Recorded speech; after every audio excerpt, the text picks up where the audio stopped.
Hello there, my YouTube friends. Okay, so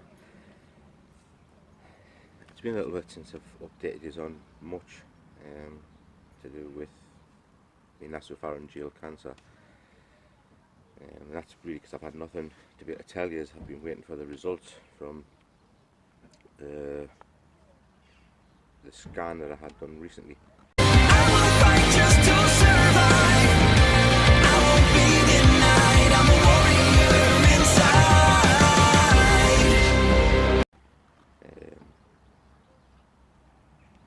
So I think you know I'd been to see the specialist and she wanted to get the MRI scan done, which was done 20 days later.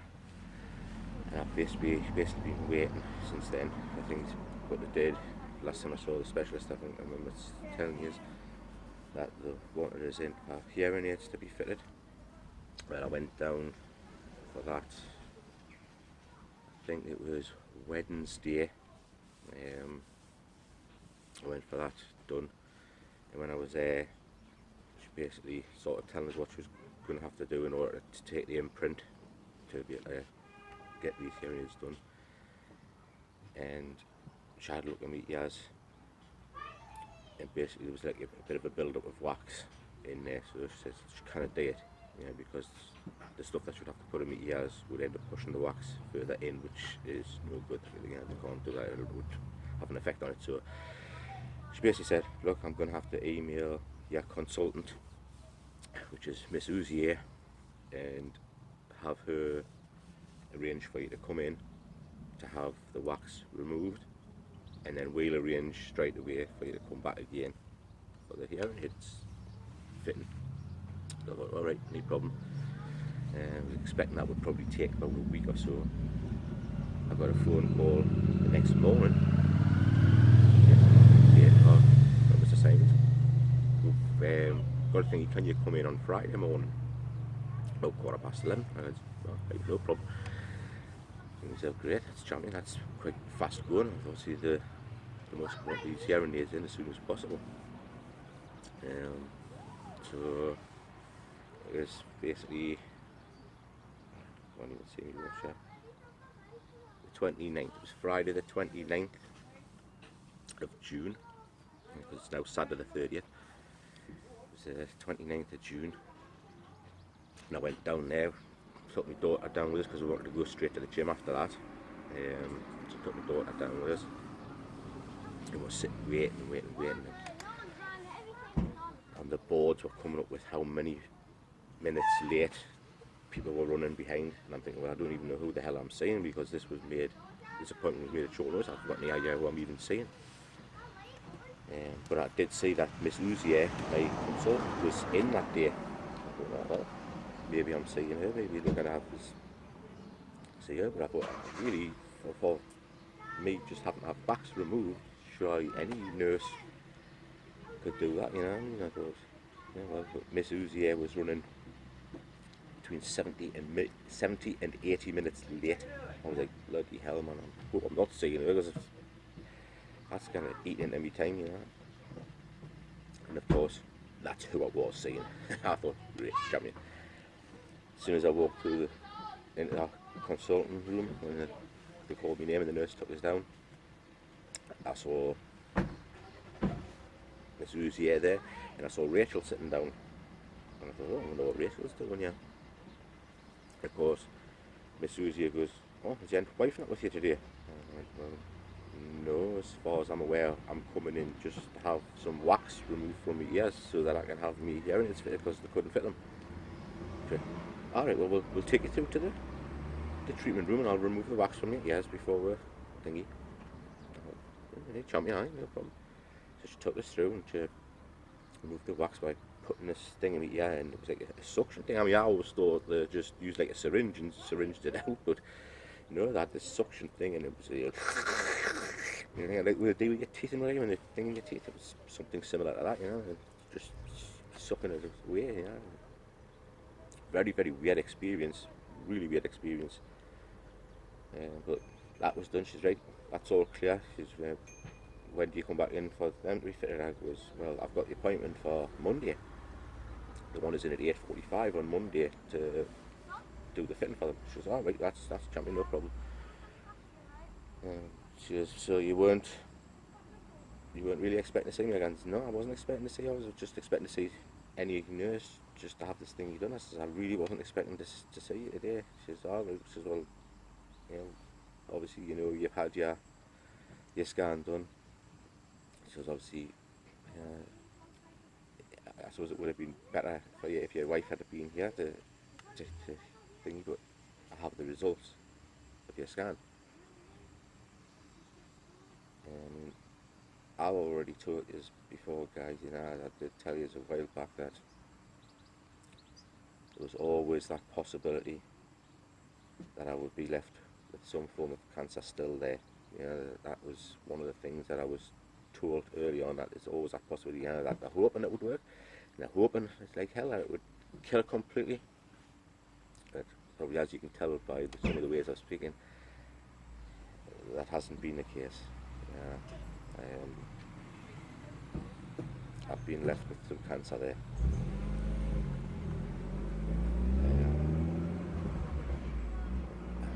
I'm now basically, I suppose, you know, I think I'm going to be classed as terminal now. You know, it will eventually take me down, or should I say, it will eventually take me out. It won't bring me down. That's not going to happen. You know, I mean, nothing will bring me down. Nothing will change who I am, because, like I've said a lot of times from the start, you know, what's meant to be is meant to be. If however long I'm meant to last was already written out as far as how long it was going to last. I mean, what's really sort of strange and weird is that my father had cancer. His was prostate cancer. And the funny thing was, but back when he had it, I mean, this was like, you're talking about 21 years ago for my dad when he died. But when he had his, he was told by the doctors, sorry about that, motoring down New Street. When he had his, he was told by the doctors that not to worry about it. He was a young guy. You know, they were going to test for the thing, he had been cancer there, but they didn't think it would be the case. And of course, his thing, he was cancerous. So then said, well, look, we'll have to do a check, because if it's in the prostate, because the prostate is like a sealed unit, there's a good chance it'll still be in there and you'll be fine for the rest of your life. It'll not bother you, it'll not dingy. But of course, my dad being my dad, it had to have escaped. It had to have went into his lymph nodes, and it was just literally travelling around his body and travelling around his body, waiting until it could latch onto something, which eventually obviously it did, and it took him down very, very quickly. Yeah, but he lasted years with it before it did eventually latch onto something. I mean, he did last a good few years with it. But he was basically like, I became a ticking time bomb, and I'm the same.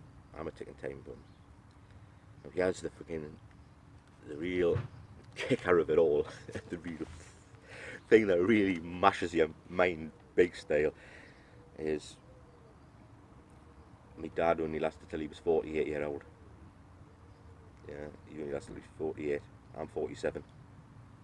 That's a kicker for you, isn't it? My dad didn't make it past 48, and I'm 47 now. It's like, if any of you know like the Curse of the Dragon story of Bruce Lee. You know, Bruce Lee died at 32. His son Brandon Lee died at 32 as well. And it's just like, I'm like, you gotta be kidding me. There's gonna be a curse of the Dragon type of shit happening all over again, yeah. So my initial thing is, I've got to beat 48. That's now my initial goal. So I've got to beat 48. I've got to get to 49 and beat me dad. And I might sound really morbid thingy, but it's not. It's just, I have to set goals for myself now in order to keep myself sane. And my goals are, I've got to get past 49. I've got to beat my dad's thingy. Then I've got the second one to beat, which is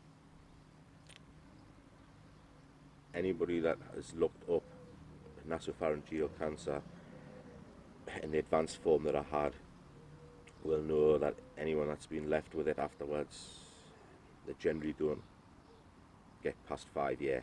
That's the general rule of it. That's what most of them have lasted is. It's been as little as 5 years. So, like I say, my initial goal is to beat my dad's 49, which gives us 2 years. And then after that, it's to beat this 5 year goal that seems to be thinking. So I can basically go up yours to your thingy. I've beat it. I've beat your 5 year thingy that they reckon it takes most of them out in. I've beat it. Once I get beyond 5 year, then hell, every year between that, in fact, I suppose now if you could look at it again, every year that I'm alive is a pretty bonus, and it's an added thingy. I don't think really people understand their own mortality, and it's only when you get told news like this, that there's a good chance this thing will take it out, unless something else takes us out before it. I mean, which could still be the case, something else could end up taking us out.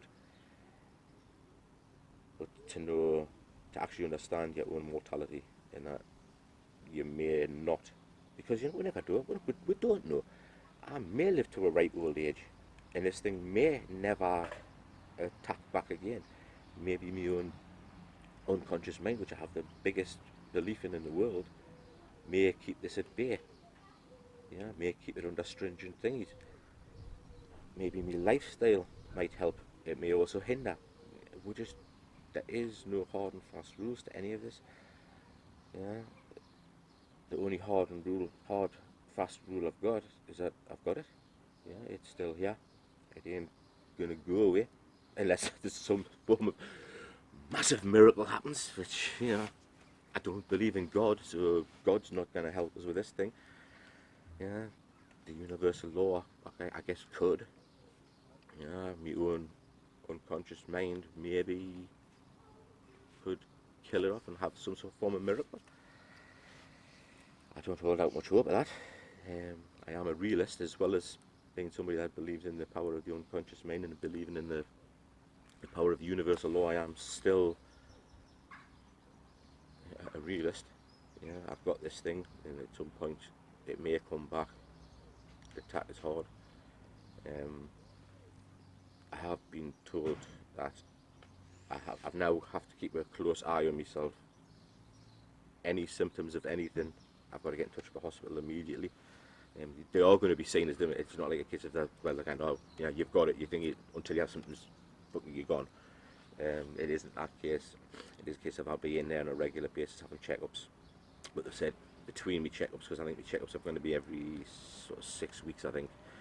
So they said between me checkups, if I have anything at all that feels like it could be some sort of a symptom of anything, I need to get in touch with them immediately, and they'll have us in, check it out.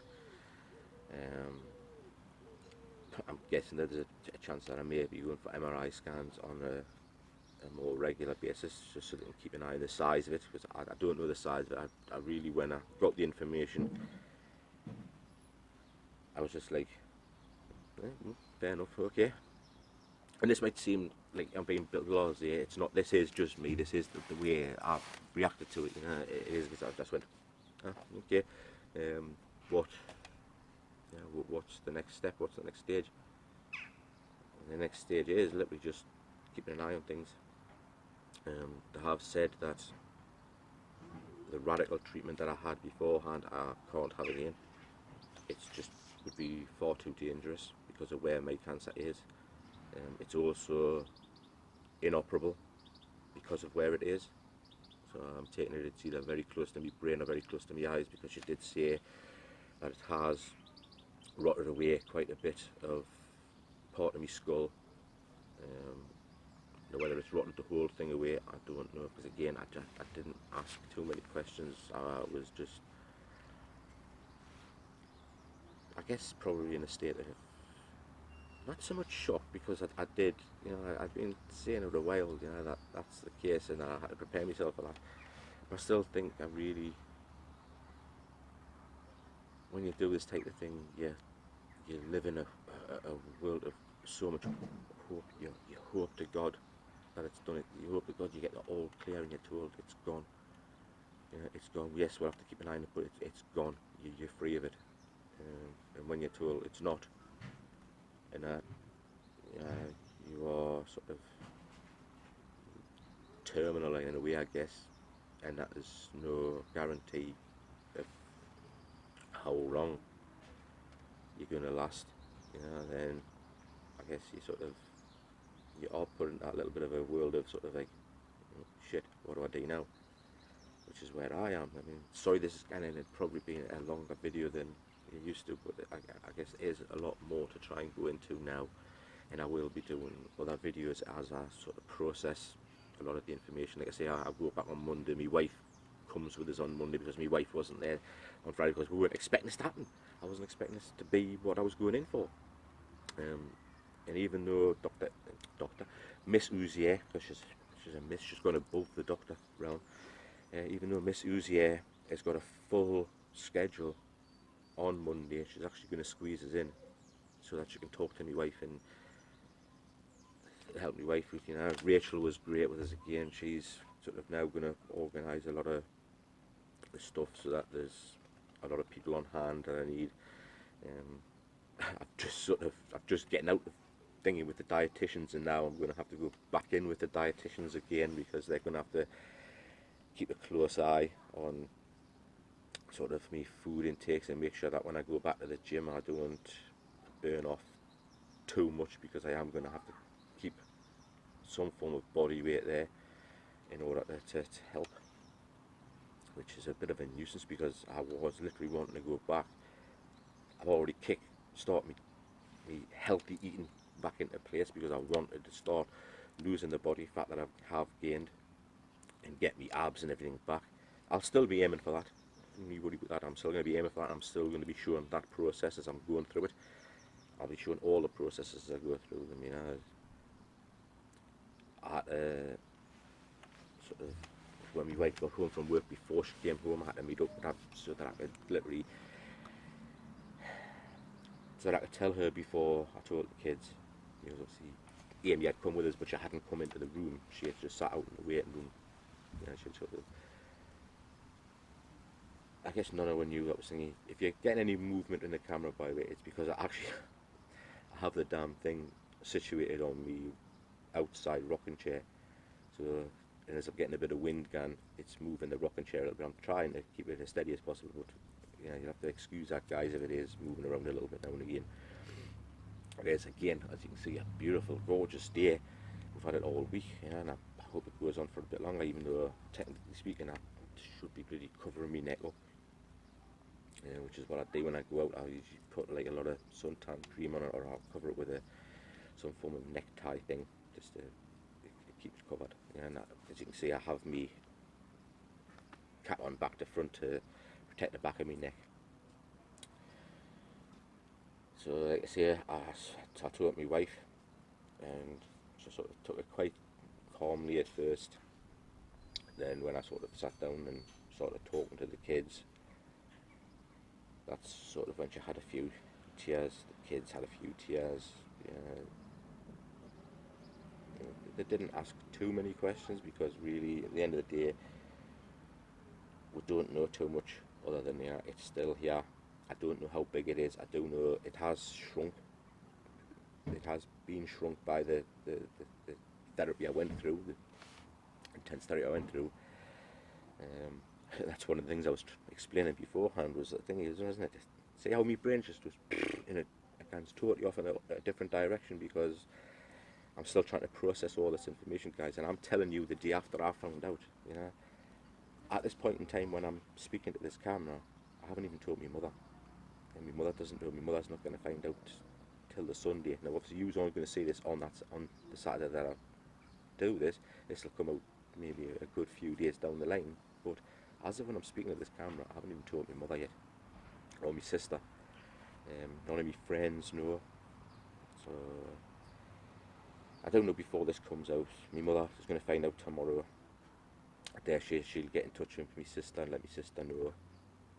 I don't want to tell them today, which is a sad day, because my mother went down to watch my sister's daughter in a parade. She's got fully kitted out and she's in a parade, and the thing that she's wearing my sister made. So they went down to see that today, and I didn't want to ruin that for them by telling them last night. That's just something I'm not willing to do. Just like when I found out before Christmas, I wasn't willing to ruin kids' Christmas. I didn't tell them till after Christmas. The kids, I obviously told last night straight away. And even that, I was in two minds to whether to tell them at all. That's the type of things that go through my brain, is like, do I tell them, or do I just carry on living as I've lived? Because as soon as I come out from the speaking with the lady, first thing I done is said to her, "Hey, Howard, we're going to the gym, get your workout done." And I took her straight up the gym. No difference in my life. I took her straight up the gym, got her workout done. Obviously, we'd been out the house since 10 o'clock that morning. I didn't see Miss Uzier till 1:30 in the afternoon. That was the time I ended up seeing her. It takes roughly about half an hour to get to Sunderland Hospital from me. And obviously we were both hungry. That's hungry and angry. So we were both hungry. But me, I went, "Hey, all right, get yours to the gym, we'll get your workout done." And we did. And she was basically, she was sort of struggling with a little bit of stuff because she was that hungry. And she was sort of struggling with the workout, but she was still getting it done. Still doing what she had to do, which is, I'm so proud of her for doing, because that is my philosophy. GIFD, get it fucking done. That's my philosophy. Just get it fucking done. And that's the way I am with this cancer thing. It's just like, hey, I've got it. So what? Nothing's going to change. Crying about it isn't going to change it. It's not going to make it go away. So fuck it. Just get it fucking done. Just get on with it. Get my life done. As long as it lasts, I'll do what I can and live the way I live and do the best I can. So hopefully Monday I'll go down and get my hearing aids fitted, so at least I can hear a bit better. That might be helpful. But as I was trying to say, the treatments wise, they can't give us the original treatment that they did because it would be too dangerous. And what they have said is there is a few alternatives there, but they're not going to really go into them deeply until such a time as maybe we do need to go into deeply. She says there will be the case of other chemotherapies available, some of these things, because to be perfectly honest with you, mine being such a rare one, they don't have much information, they don't have much thingy on it, so maybe I'll be like a sort of test subject for how they can actually deal with this one better in the future. Which if me going through what I need to go through helps them understand this form of cancer better, especially for Europeans that do come out with it, because obviously this is more of an Asian style thingy one, which again, if I'm going to get something, I'm going to get it rare, and I'm going to get it strange, and I'm going to be the one that's just going to totally baffle them if it's going to be something that's going to baffle them, so it's just me all over. I'm that type of guy. And anyway guys, I've got a lot of processing to do. I've got a lot of thinking to do. Do I go back to work and just live a normal life as long as possible? Do I spend some of me hard-earned money, buy me man cave and keep on buying me figures and put me figures in there? What do? Do I just save as much money as I possibly can? I don't even know if I can go on a holiday now, because being pressurised in an aeroplane, even though I've literally just forked out the money for my goddamn passport, it may be too much for us.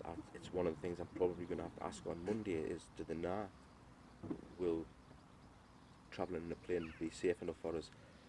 Because of it being where it is, will the pressurised thingy cause any speed up of the process, anything like that, you know? There's so many things that's needing to be asked, and that I know I won't remember when I'm put under the cosh, when I'm there in that sort of bubble thingy again, that I know I'll forget a lot of them. I've got a lot of processing to do. If any of you guys have got any comments, any questions, please feel free to ask. It's not going to upset us.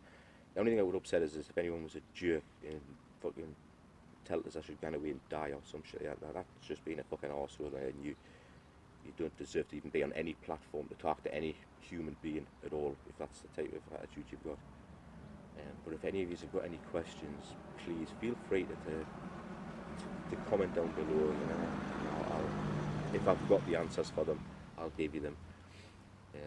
If you've got any suggestions on maybe a way, if you've had any of this type of thing before, or if any of the nerds out there that may have watched this one on the off chance, because I have put up a video on me collecting of characters, and I possibly have put up a review one before I put this one up.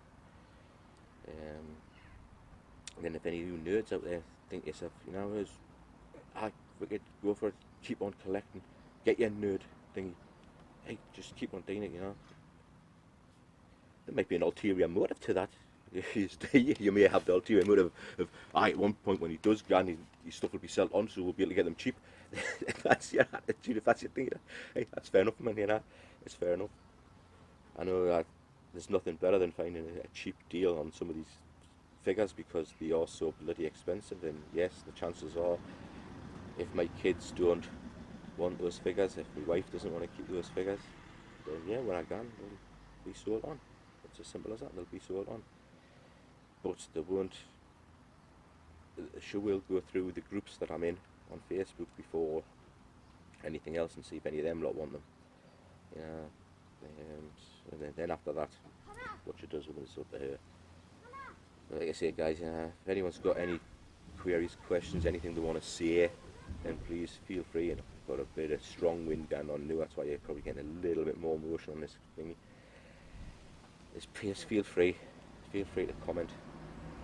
Feel free to thumbs this one up. This has been a very tough one to make, probably one of the toughest ones to make, but I've had to make it, and I will carry on making these videos as long as people want to see them and keep on viewing them. I'm hoping that at some point, if I can get enough interaction, maybe these things will find a bigger audience, and find some of the people that really do need it and do require this different insight into what it's like to have cancer, what it's like to live with cancer, because that's what I'm now going to be doing. Beforehand I had that off chance that I might be getting rid of it. Now, no, I am going to be living with cancer. So maybe my new video that I do will be living with cancer one.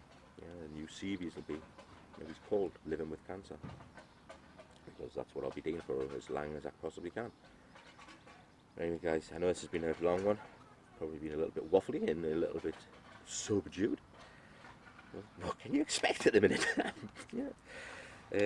And I thank all those that have stuck by and watched all the way through this. I really, really do appreciate it. And I hear every YouTuber saying they appreciate it, and some of them do and some of them don't. I honestly do appreciate anybody viewing my thingies. Okay, I would love it to get out to a bigger audience. I would love it if I could make money from this damn thing at some point. So if you heard anything, it was me neighbour putting up the rubbish out. Gonna get these things coming from time to time. I would love to be able to. It would be absolutely fantastic if I could make money out of this, but I think the chance of that happening is going to be pretty damn remote, because you need to have, like, I think it's over 1,000 subscribers and so many thousand frigging views on a video type thing before you start making any money, or before they'll even remotely think of putting you onto the, I forget what it's called, but there's a certain thing that you get on YouTube where you become the thing where you make money from it. I would love to do that. It would certainly help out to make sure I can keep on putting out videos, especially on my collection, if I do decide to keep on collecting. It would certainly help us to be able to buy some more stuff to do more collection videos on, because obviously I'm going to run out of it pretty damn quick because I don't have a huge collection right now. And I would like, I'm sort of, like I say, I've got that two mains thing of whether to carry on collecting, carry on doing that, or whether just to stop, because I don't know how long I'll last. You know? I think it would be easier if I could have like a roundabout thing and say, look, it's not going to happen in the next 2 or 3 years, without a shadow of a doubt. It won't come back that quickly, or there's a 90% possibility it won't come back that quickly. Then that would be great, because then I would have an idea of what I'm looking at. But I am literally now a ticking time bomb. You know, we just don't know. Like I say, I've got my own thingies, which is to one, get beyond my dad's age when he died. That's my first goal, my first sight is on that. The idea of going back to work doesn't excite us at all, but I may have no choice, because I've still got to supply money for my wife and kids, even though we don't have a mortgage anymore. The mortgage was paid off. I still do have to supply money for my wife and kids. You know, I still do have to make sure we can carry on living and doing things. So the chances are maybe I will have to go back to work for a while. Maybe I go in for a PT instructor's thing, become a personal trainer, because of my love of going to the gym, my love of being in the gym. Maybe that would be a better job for us. Yeah, maybe that's something I'll think about doing, is maybe an online course, or getting some sort of thingy either before I go back to work or when I go back to work, seeing them and saying, look, I want to be able to take a course on personal training, because I don't know how long I'm going to be able to do this job for before it might become too much for us. I need to be able to have some sort of income, so I'm going to try and get my PT, personal trainer's badge thing. Yeah, it's again something I've got to think about. It's something I've got to have taken into serious consideration. I've got a lot on my plate to deal with. I've got a lot of questions unanswered. I've got a lot of things that I need to think about harshly. You know, I'm looking forward in a way to Monday, to being able to see Miss Uzier again and have a word with her and write some questions down before I go, and see if I can have at least a few questions answered, and maybe do another video on that.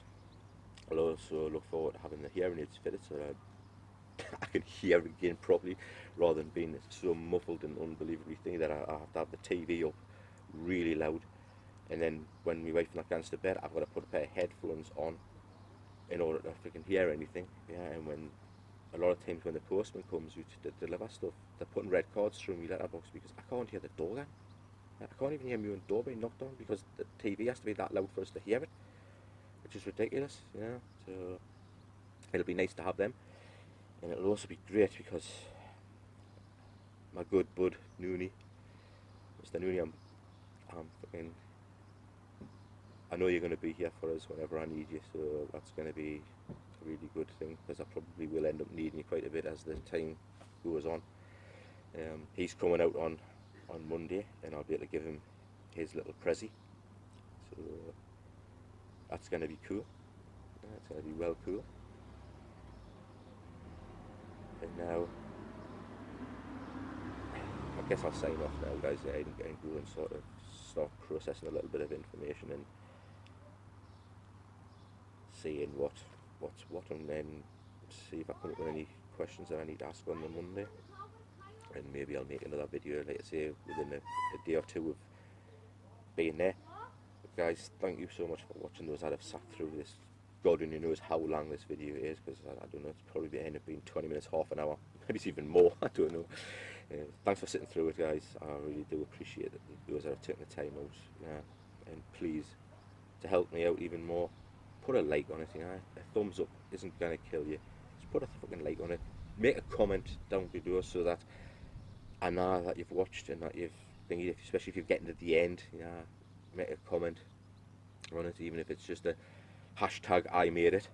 You know, just it'll help the channel. It'll help the channel get out there, and maybe more people will see it, that it might actually be able to help with things like this, you know, to see that there's another way of looking at stuff.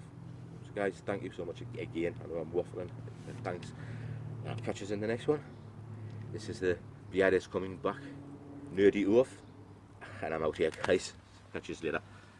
Bad Wolf, the big bad wolf.